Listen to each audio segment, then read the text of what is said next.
Жайлауын айт жайлау деп шәу көденің, еңсесі мыңғырған мал әр төбенің.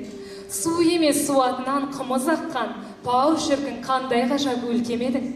Ауылына деген сағыныш күйі, орындайтындар Арықбаев Абзал және Бекмұхамбет Бауыржан.